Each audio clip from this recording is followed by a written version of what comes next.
Halo guys, selamat datang. Kembali lagi bersama saya Jonathan. Dan hari ini kita akan membahas tentang ini. Nah, mari kita simak video berikut.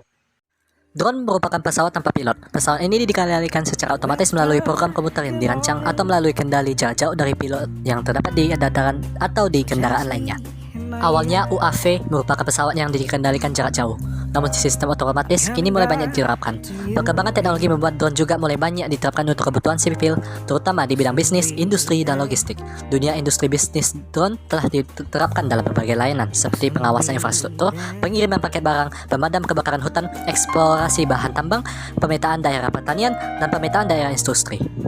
Meski alat canggih ini pada awalnya hanya digunakan oleh anggota militer saja, kini alat ini telah banyak digunakan oleh seluruh pihak secara meluas. Badan pemerintahan pun juga memanfaatkan alat canggih ini untuk dapat menghubungkan intelijen dengan pertahanan. Namun saat ini untuk masyarakat awam sekalipun juga sudah dapat menggunakan drone ini. Berdasarkan jenisnya, terdapat dua jenis drone, yaitu multicopter dan fixed wing. Fixed wing memiliki bentuk seperti pesawat terbang biasa yang dilengkapi sistem sayap seperti pada gambar di bawah.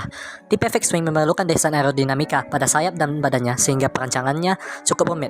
Fixed wing merupakan UAV yang memiliki bentuk sayap yang sudah tetap dan merupakan komponen gerak dari pesawat tersebut.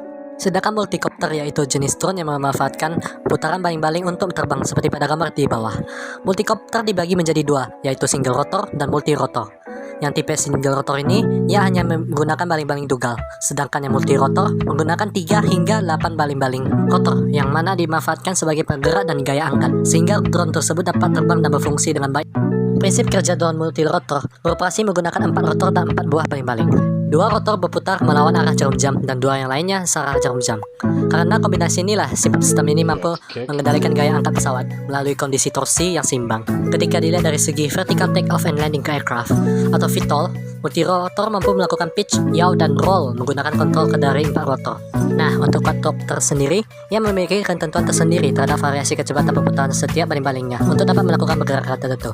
Dalam melakukan terbang melayang di udara yang dikenal dengan sebutan hover, quadcopter perlu menggerakkan keempat baling-balingnya dengan kecepatan yang sama. Setiap pasangan baling-baling memiliki area gaya dorong yang memiliki fungsi berbeda. Satu pasang sebagai pendorong dan satu pasang sebagai penarik. Dengan demikian, adanya pergerakan yang menghasilkan gaya dorong yang melawan gaya gravitasi tersebut. Quadcopter dapat terbang melayang di udara dengan stabil. Untuk bahan yang bisa digunakan untuk membuat frame tersebut dapat berupa plastik jenis silonit atau selulosa asetat, carbon fiber, dan atau bahan wear lainnya seperti aluminium dan kayu. Di sisi alam, baik dalam bidang pertanian dan atau kehutanan, masing-masing memiliki peran dalam memajukan pelestarian dan pertumbuhan. Drone pertanian ini memungkinkan petani melihat ladang mereka dari udara. Pandangan dapat mengungkapkan banyak masalah, seperti masalah irigasi, variasi tanah, dan serangan hama dan jamur. Gambar multispektral menunjukkan tampilan inframerah dekat, serta tampilan spektrum visual. Kombinasi tersebut menunjukkan kepada petani perbedaan antara tanaman sehat dan tidak sehat, perbedaan yang tidak selalu terlihat jelas dengan mata telanjang.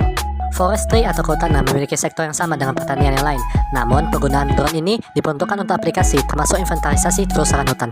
Hasil pengujian ini telah menguntungkan dan potensi besar setelah diidentifikasi untuk teknologi digital bergerak maju.